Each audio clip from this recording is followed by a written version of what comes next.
going to be talking to you about living the Reiki precepts. But I'll start with just telling you how I found Reiki, because it's one of those serendipitous things, and I suspect many of you will have a similar story. In my first 10 years of working, I worked in medical research, and I had a wonderful job, absolutely loved and adored it, but it cost me so much in my health and well-being. The hours were very long, sometimes up to 100 hours at the worst times per week. And I had reached a burnout at 30, which is very young, really. And in the time after I stopped that job and I was looking around for what else I wanted to do, I began to look into my own well-being. And I started with yoga and meditation because I've been taught to meditate at school, and it was natural to start there. And I was connecting with people from that place, from meditation. That was the first thing I offered. And I received this invitation from a woman I met at networking who said, "Oh, there's somebody I think you need to meet." And so I went along and I met this person. And I did something incredibly uncharacteristic for me, because as soon as I met her, there was just something completely different about her. And I ended up just blurting out, "What is it? What have you got? What's this secret you know?" Because she was the most vital person I had ever met. And after she finished laughing, she was very gracious about it. She just said, "I think it must be the Reiki. I think that must be the difference." And I was like, "What's Reiki?" I hadn't even heard of it. It's about 20 years ago. And she said, "Oh, well, it's life force energy. It's a healing energy, and it's available to everybody. And if you want to know more, would you like to come on my next Reiki training, which is actually, as it happens, next month?" And I went on, and I found in that first Reiki training that sense of home, and that sense of the world suddenly became more colorful, more magical, more empowering, and just more beautiful. And I imagine there are some amongst you, if not all of you, who really recognize that, the sense in which that day when you met Reiki, you came home to something. So for the first sort of 2 or 3 years of my practice, I just reveled in the energy. And I would say sometimes Reiki became a way in which I would almost leave the problems of the world, like it was a beautiful escape into, Linda's meditation, is it not beautiful? It became almost a way to leave my real life. And as I began to teach just at Reiki 1 and Reiki 2 level, I was really curious about that, because I saw it reflected back to me in some students, that it became a way in which to leave rather than to be more here. Not necessarily when they were treating people, not necessarily when they were doing self-healing, but sort of in between. Somehow I can escape into my Reiki. And I began to, at that point, connect far more with the precepts, which of course is what I'm here to talk about today. I began to really notice how the more I committed to understanding the precepts, the more I committed to drilling down and actually using them in day-to-day life, the more I actually inhabited my life. I was fully present. And the more I became able to stay, I became able to stay in situations that challenged me, to stay in conversations that perhaps were more difficult. And of course, then that sparked my curiosity. What is it about these 5 seemingly simple statements that allowed me to inhabit my life more fully, allowed me to stay? And so that's how I began to sort of dive into it, and it became more and more of a manual for living in the day-to-day bits, in the in-between the meditation, in the in-between the healing, in the in-between the work with clients, the everyday bit, the glue, if you like. It became the glue for that every day.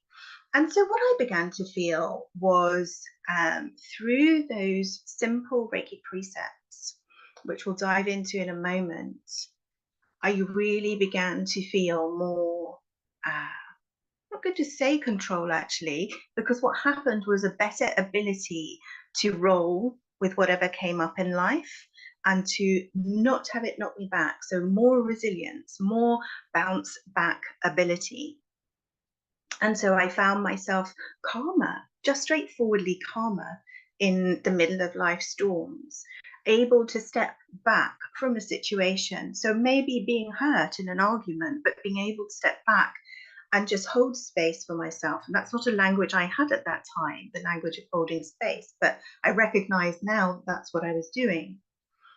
I found actually discipline through committing to living the Reiki precepts. And that was really interesting because discipline is not something I personally love. I'm definitely a sort of free flowing, creative individual, and discipline often feels like constraint. And I found through the precepts a compassionate discipline. Compassion came out very beautifully in Kay's talk first thing. And I think that that's provided some structure and some way of living that has allowed me to feel true, like really authentic, really in integrity with myself and with others, but compassionately, right? Including me in the equation. And I think that that's been one of the biggest gifts from the precepts for me, is including myself. So I think I was already very focused on being a good person for other people, to other people. But to be a good person for myself, including myself in the equation, that seemed to be something new. And I found that the focus on gratitude and kindness really deeply healing and deeply connecting with others. So that was my journey. They became a way ultimately into living a mindful life and doing so with compassion and applying it. And I guess that's the invitation that I have for you today, is to see as I speak which of these precepts particularly flags up for you as something. Maybe it's something you really understand and you've made a new connection with it, or maybe it's something you think, I've never really got on with that one. And I invite you to take a little bit more time, particularly perhaps with the ones that don't immediately sit well with you or just don't mean that much. And I'll explore that a little bit more in a moment. And I really want now to go into talking about the individual precepts. And I will do my best to use real life examples to explain and explore. So you'll hear different examples from my life. And I would say, please use the chat box if suddenly something pops up for you. Use the chat box. If you have a specific question, you can also put them in the Q&A box and I'll look at them later. Or as has been said, you can send them to Taggart and Taggart will send them on to me and I'll deal with them later. So, but please do use the chat box to be interactive. I love that. So let's dive in. I'm going to use the translation that I was first taught because that's the one that seems to have gone into my DNA. I did my Reiki 1 and my Reiki 2 within a more Western tradition. And then when I was looking for Reiki Master is when I found Reiki Evolution. And I really fell in love with the thought and the practice of going back to the original Japanese way as much as we could. So that's sort of become a sort of devotion for me to sort of go back as close as possible. But in my DNA, it's the way I was originally taught. So you obviously can adapt these very slightly to your own translation that you've been given. But for me, the overarching initial statement is just for today. Okay, so let's just take a breath together and actually be in today. And sometimes in my mind, I even take that down to right now. So just right now.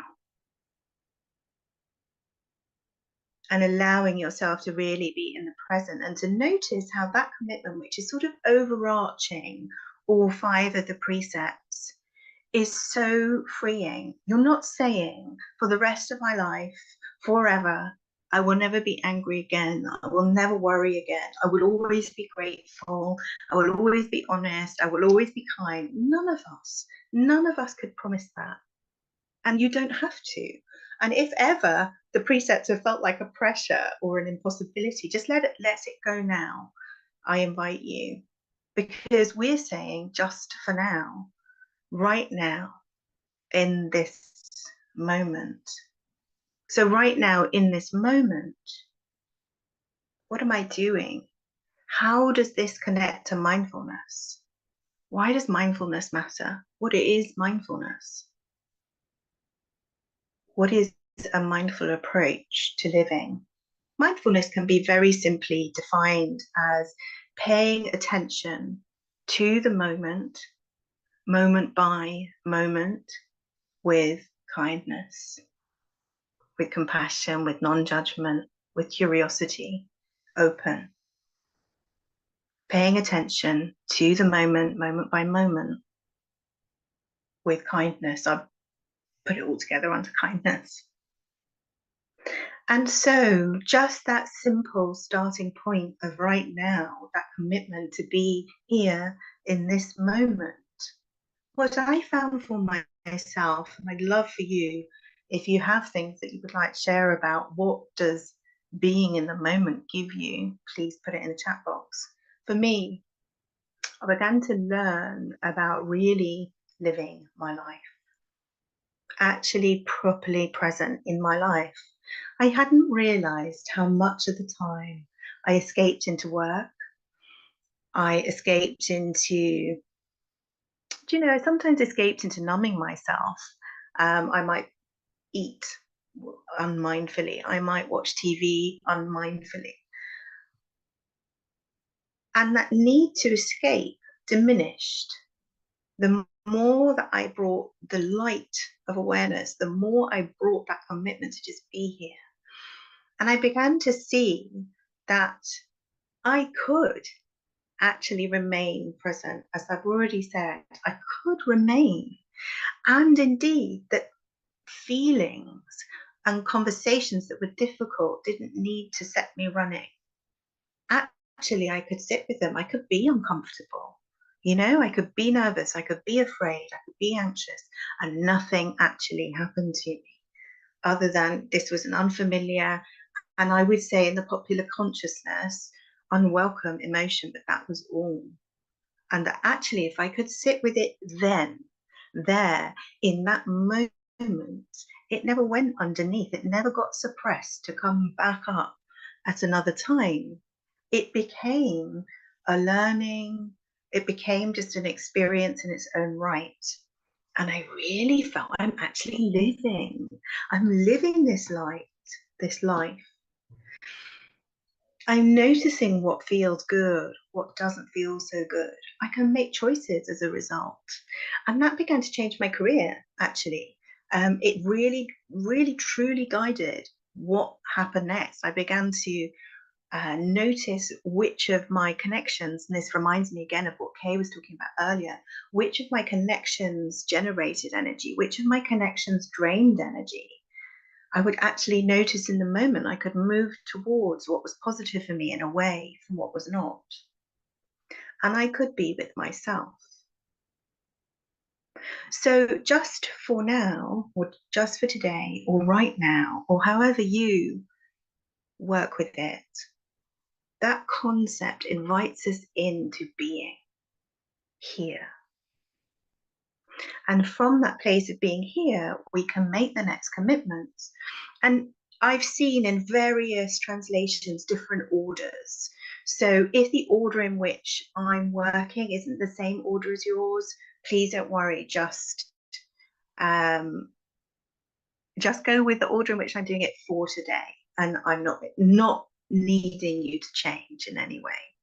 This is the order in which I have it. So for me, the first commitment is I will not be angry. And it's really interesting because this is the one that I would say when I first met Reiki, which is probably 2007, I kind of shrugged it off because I don't think I was somebody who allowed myself to feel my anger at that time. And so I was sort of like, yeah, sure, that's not hard. It's not hard to not be angry.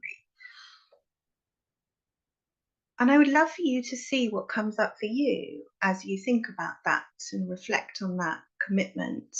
I will not be angry.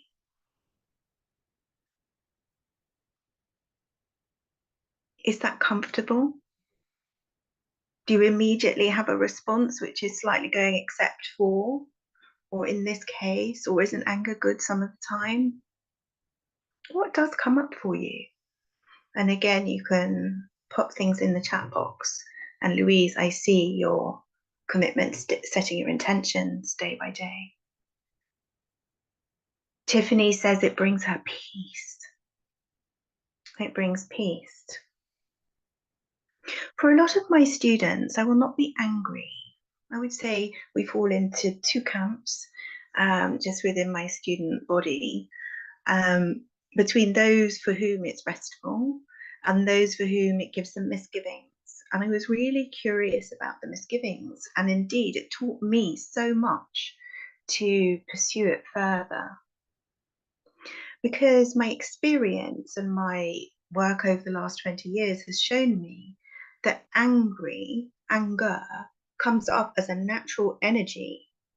It's a natural energy. And it's a way of us finding out information. So, for example, when a boundary has been broken or when an agreement has been broken, anger flashing is a way of going, whoa, hold on, that's not okay. We agreed this way, or you didn't ask me that. I didn't agree to that. So then I began to reflect on anger's purpose as this sort of boundary holder between us and others, and even perhaps us and ourselves, right behavior, right ways of being and speaking. So I don't believe, actually, the more I looked into it, the more I discussed it with students, that anger was in any way bad, but rather I might interpret this precept for myself as I will not let anger dominate me. I will not let anger dominate me. I will not let anger drive me, drive the way I speak to people, drive the way I treat people. But I will use it as a way shower. I will use it as an information. You know, it will just make me go, as I see, yes, Zoe's saying, yes, it's a boundary thing for her as well. Absolutely. So from Taggart, it's not about suppressing anger, but about existing in a compassionate, forgiving state where anger is less likely to appear. We have a lovely thought here from Adam. Don't be angry, don't cause anger. An extra element there, don't be a cause of anger. And then as we go on to I will not worry, don't cause worry in others. From Kay, my journey with anger has been so interesting. I'm a very fiery person, so I've had to accept and make peace with that. For me, I realized it was not to carry anger, not to act out of anger, but I still can trust true anger to guide me. And I feel very much in the same place, even though I came to it from being a very suppressed person. You know, a person for whom anger was spiritually a fault, that's how I was raised. Anger was spiritually a fault. And to come on this journey to know anger is a truth teller for the moment, for my awareness, but then how I deal with it is the next step. And that's where the other precepts can really step in and help you with how am I going to deal with this anger? Now I see it, now I recognize it, now I can look at whatever it is that I may have been triggered about. Then I can bring in the other precepts and go, okay, so how do we treat that compassionately? You know, and still come from a place of gratitude and still be honest and be kind. So there's so much here in the comments as well. Yes, Linda simply asked, why do I feel anger here? Cultivating healthy anger and finding a way to release it rather than reflecting it. And Sarah, I'm mainly angry with myself, and she gets irritated with her daughter. It's such a rich scene to explore for me, for little things that are out of integrity. So if I find myself getting angry again and again about the same sorts of thing, that's definitely something I need to look at, and I'm sure others would recognize that. But also sometimes it's, what does it cause me? Why have I been caused to be angry in this situation? So for example, technology not working. I love technology. It's so brilliant. So much of what we do is supported by technology. But when it doesn't work, I don't have enough understanding to be able to fix it myself a lot of the time. Sometimes I do, but a lot of the time I don't have the understanding. And my goodness, the rage that can bring up in me. And so then I have to go, why this rage? You know, it's not just anger, it's like pure rage. I want to throw the computer out the window. And it's this helplessness. And so it leads me into healing a deep place in me, which is helplessness, powerlessness. Wow, that still causes this, violent desire to throw something out the window. So that's another way in which anger is a guide. It shows, it's this amazing spotlight. And as Louise says, anger has purpose. It is a protection to guide me when I've entered a situation that's not in resonance with me. It makes me look at who I am and what I'm fighting against. Rage IT was with me this morning as I couldn't get on the Zoom. You did make it. You made it in the end. Hooray. So I think there is some real shared understanding between us about the I will not be angry. It doesn't mean I'll never have the experience of anger, but it's about how we work with it in a healthy way, and recognizing anger as a tool sometimes, but then using it to, I would say, using it more as an energy to guide action. So to motivate you, because anger certainly gives you momentum, right? It gives you energy to do stuff, to correct things, and to say no when you need to say no. But living in a way that it's not going to dominate you and it doesn't have to drive behavior. Moving then to the second of our precepts, I will not worry. And somebody's already said, Adam added the addition, and I will endeavor not to cause worry. I want to ask you when you think worry is useful, because there is some really interesting research out there by Martin Seligman. So in all of his work, he's done so much work over the years on learning to think optimistically and the difference between optimists and pessimists. And what he described as the result of a longitudinal study, so following kids from tiny through well into adult life, was children who were natural worriers or were picking that up from their nurturers became better planners, because they were having that forecasting ability, right? What if this happens? What if that happens? And if they used that in a positive way to make a plan, they became the best planners. But learning to think optimistically had better health outcomes and life outcomes of all sorts of measures. So, for example, getting a job, incidents of disease, money made, so on, all sorts of different life outcomes were looked at. And it was this ability to appreciate that something untoward might have happened, something difficult might have happened, but not to make it mean something pervasive, permanent, and personal about you. And so looking into that really drew me into something many of you will know, which is the world of growth mindset. So Carol Dweck and all the work that's been done since, where our ability to grow as individuals comes from this ability to be situation specific. So let's say I didn't pass my driving test the first time, and instead of making this assumption I failed, right? Especially as you actually fail a test, it really leads you into language of failure. So I failed. Instead of saying, I failed and I won't ever be able to do it, and it's something about me and I'm just not ever going to be a driver. And I'm using an example which came from I won't say who, but somebody that used to be in my family, an in-law. And this is what happened. And as a result, she came up with the phrase, I'm a passenger in life. Now, can you imagine what the difference for your life overall of saying, I drive my life forward. I am the driver. I am the actor. I'm the agent.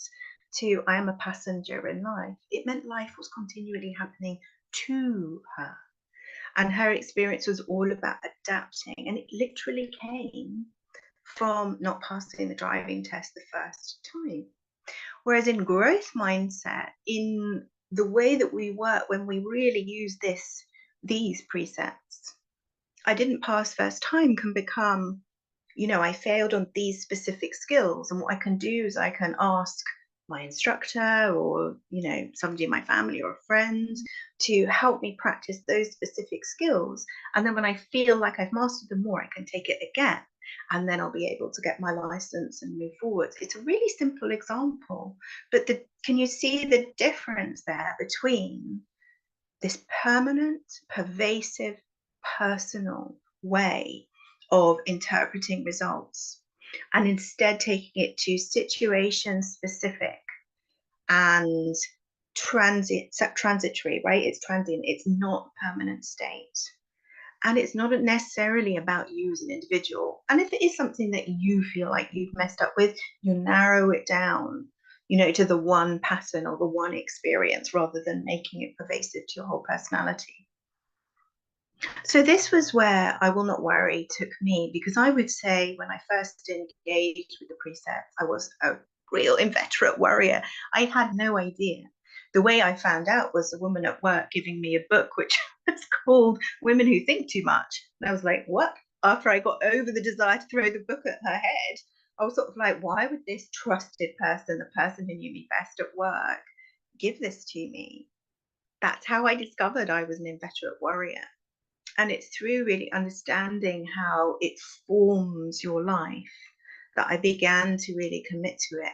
And what I discovered in committing to it, and this will be my final point on this precept, is it became about building trust with myself. And this is a question I ask my coaching clients a lot. Ultimately, when the chips are down, do you trust yourself to deal with it or not? And if the answer was yes, then I found it far easier to put worry in a box and just go, no, ultimately, I've done everything I can to plan for this situation. I don't have any new information. There's nothing that can change the plan. I do ultimately trust myself. When the chips are down, I will be able to deal. I will be able to adapt. And I can just bring worry to a close. And if the answer is, when I ultimately don't trust myself, then it shows you where there's work to be done in a really useful way. How can I build that trust with myself again? Because all of us have made mistakes in the past, right? That shake our ability to trust ourselves in certain situations. Mistakes are normal. How can you build your trust with yourself again? So just for today, or just right now, I will not be angry, though I may let my anger inform me. I will not worry, though I may use my worry to help me plan. But neither dominate, and neither do I want to cause them for other people. And then we move into the positive commitment of I will be grateful for my many blessings. And one of the things that I loved coming into contact with the original Japanese Reiki was a statement that Taggart makes in one of the manuals, that one of the possible ways of translating many blessings is actually my many empowerments. I loved that, actually. I really thought that was beautiful. So I will be grateful for my many blessings. I'm so curious what gratitude practices you have. If you want to look at gratitude practice some more, there's some really interesting work by Brené Brown, who of course many of you will know, which looks at what an active practice of gratitude is. So what would be, to me, a minimal practice of gratitude, but it is where I started, because if I found anything difficult, on the precepts when I started 20 years ago, gratitude was the one that I found that I was falling off the wagon. I just kept falling off the gratitude wagon. And it really made me ask myself, how come? What's this? I would have described myself as a grateful person, but I would go days without thankfulness. And which is what got me interested in gratitude practices. So I did start just by list making. So I started by listing at the beginning of the day or at the end of the day or any point in the day, things that I was grateful for.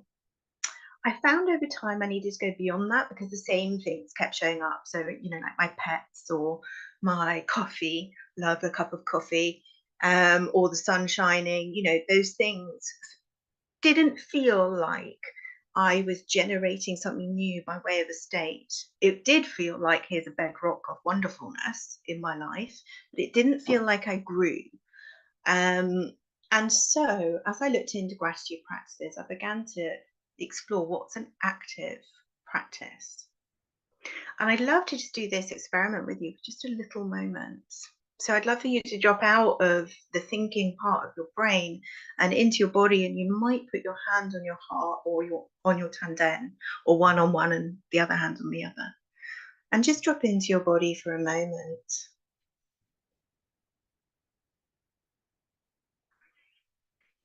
And breathe a longer, slower breath in through the nose and out through the mouth.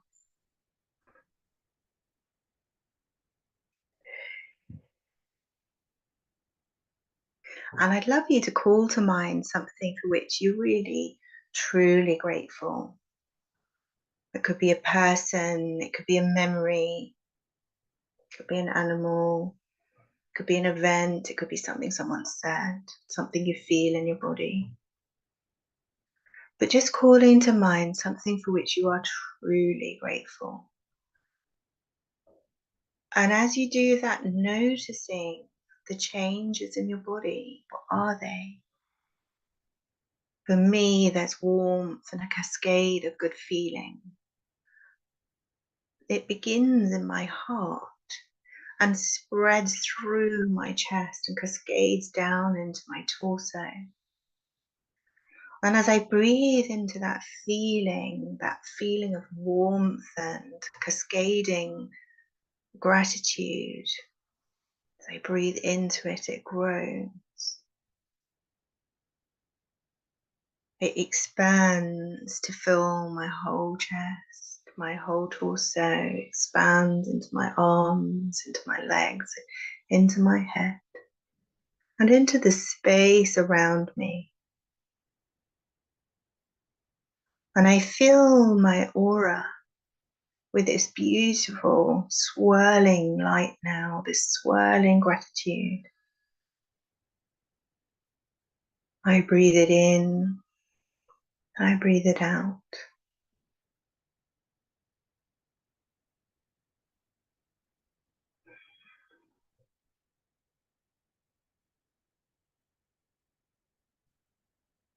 And we'll take 3 more breaths here. Breathing that gratitude in and breathing it out and connecting with everybody on this call right now and everybody who'll be watching the replay. Feeling the well of gratitude fill. Feeling gratitude to be here with each other. One last breath here.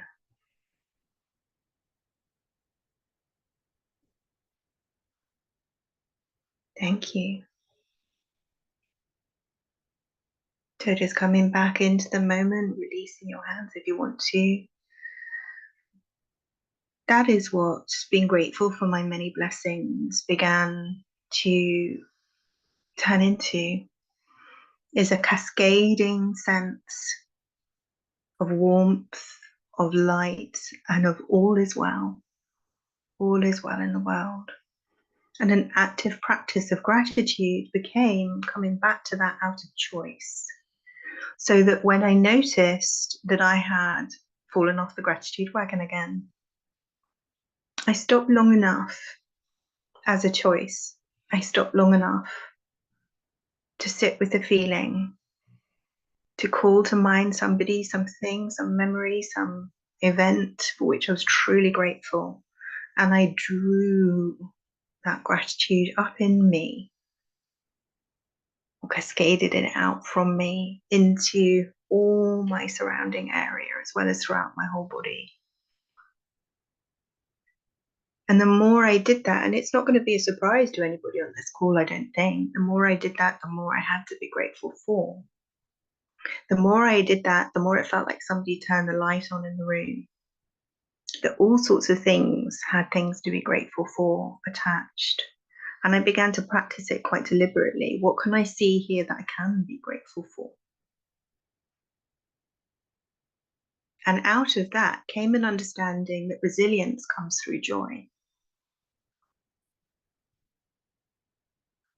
There's a lot of stuff out there about mental fitness that is much more like an exercise regime. But what I actually find to be true with myself and with my clients is that resilience really does come through joy, doing more of the things that fill you, more of the things that enlighten you, more of the things that give you this gratitude, right? And by taking an active practice, you can really notice what does and also what doesn't pop up in your gratitude practice, you know? And are those things still really, still really required in your life? Maybe, but maybe not. And so gratitude too becomes a way shower. And we'll move. I don't want to move you on in a way because I want you to stay in that beautiful feeling I can still feel. But for time, I will move us on, which is I will do my work honestly. I've seen this translated in different ways.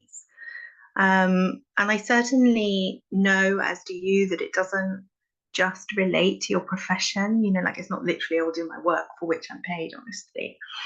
It's I will honestly show up in my life. I will be honest in my dealings with myself first and foremost, with others, with the world at large.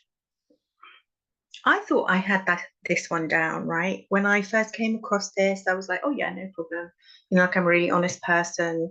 My goodness me, what a load of nonsense that was. And I know it sounds really strange to say that, but I began to notice all the little ways in which I told stories that would put me in a better light, bluntly. And sometimes we tell little white lies or we make excuses. And I'll just give you a small but true example, which is of being somebody who was always late. And it came from this sort of constant pressure to do more, to be more productive. So I would always be the person who could do just one more thing, except that there was never enough time for that just one more thing if I was squeezing it into the 5 minutes before a call or before I needed to leave and so on. And I really had to look at, where is this lateness coming from? Okay, it's coming from this feeling of a need to be productive all the time, to use every little bit. Is that actually true? Do I do things as well squished into that last 5 minutes before I need to leave, as if I left in good time, I was peaceful, quiet, and came back feeling better and not feeling the shame? Oh, look, there's shame. Isn't that interesting? I didn't connect to that. But every time I was late, I was shaming myself for being late, as well as causing anger potentially and worry to others. And so I began to take just that simple step of, well, how would it be for me to practice? How would it be for me to practice being on time? I know it's such a simple thing. And I looked at what was needed for me to show up. And the first thing, perhaps, the realization that's what it was about, was just properly showing up. Taking the other person into consideration, if there was another person, taking myself into consideration. How do I want it to be? How do I want it to feel? And then I made a rule for myself, because I was getting better, right? By thinking about other people and thinking about how I wanted it to feel to me, I was getting better at being on time. but it wasn't all the time. And so it was like, oh, okay. So then I made a rule for myself, which is, okay, well, you're no longer allowed to give excuses that aren't true. And I was like, oh, was I really doing that? Yeah, I was telling, I was just giving a slant, like a bus was cancelled or a train was cancelled. But had I left enough contingency that if that happened, I would still be on time? No. So I had to tell the truth. I had to tell the truth. And that started with dealing with lateness, and it became something through all my dealings, was this: I have to tell the truth, even if the truth is I don't want to come out. I know I said I was coming out, but I don't want to. I had to actually just say it, even if it challenged me in my relationships. That was the commitment. And of course, there's a lot that you can do telling the truth compassionately, kindly, not telling unnecessary truth, and so on. And this was a huge part in building trust. What we talked about in I Will Not Worry, do I trust myself? Interestingly, being honest, unfailingly honest in how I felt with myself and in how I dealt with myself and how I dealt with others, built trust. It built trust in me. And I began to see that I became somebody other people trusted. I became somebody that even if they had to give me an unpleasant message, they trusted my ability to receive it graciously, to handle it gracefully. And it's been a big part where I talked about how living the precepts really brought discipline, compassionate discipline. For me, this has been one of them. So I think I would now probably say that the way I live, I will do my work honestly, is I will be authentic at all times. And I had a very specific goal, which was to be someone that you met in any context you met, you would meet the same person, that I would be exactly my authentic self in whatever situation you met me in. And in that has come peace, because the masks that we all wear at times just fell away because the goal was authenticity. So I found I will do my work honestly to be a huge source of growth, really, really beautiful source of growth. And I'm so interested in what others have found. So if you want to add something in the chat box, please do. And I'm going to bring us on to our last precept. I will be kind to every living thing. I think by now in this conference, you will have seen that kindness is really at the absolute heart of everything to do with Reiki. And how could it not be? Because we're seeking to serve the highest good. We're actively seeking that connection with all, with the web of weird, with all of us as one life, ultimately, one life force in which we all participate and to which we're all contributing. And so being kind to every living thing must start with being kind to yourself, as just as much a part of the web of all as anybody and anything else. And I found in the pursuit of kindness to every living thing, and in fact more in pursuit of kindness to myself, that there was truth in the statement that your ability to love yourself is the cap on your ability to love others. I'll just say that again because I think it's a really powerful statement. Your ability to love yourself is the cap on your ability to love others. Many, many, many of us feel that we are better at loving others, that we're brilliant perhaps at loving others better than we are certainly at loving ourselves. And yet in the practice of these precepts, I discovered that if I still had judgment for myself, if I was still angry, causing shame, like I discussed earlier, I projected it onto others. I didn't do it knowingly, in fact, very much not so. But where there was judgment of me, there was judgment of others. Where there was not judgment of me, there was not judgment of others. And so in terms of living that peaceful, all including life of love, acceptance, and forgiveness. The work started here. The work, and I would suggest it's quite likely it's true for you too. The work starts perhaps with you fully loving yourself, fully embracing yourself, forgiving yourself, working on yourself if need be, but with such exquisite gentleness and understanding of how incredibly precious you are. And I just really would love, as I begin to close, to invite you to just say the precepts with me and to feel them and to infuse Reiki into this saying. So let's just connect with Reiki. Let's do that together. Everybody together connecting.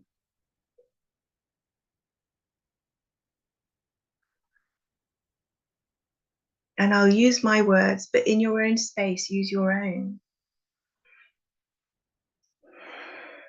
You may wish to bring your hands up into prayer. Just for today, I will not be angry.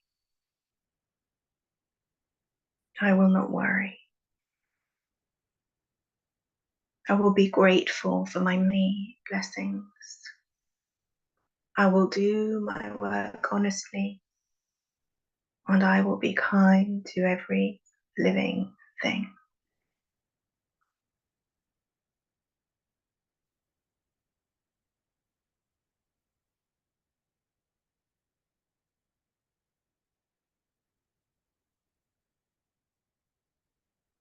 Bringing your hands onto your heart.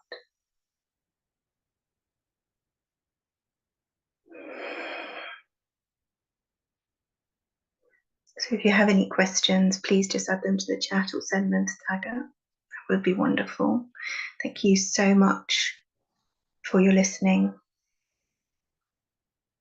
I wish you the very best in your own exploration with the precepts.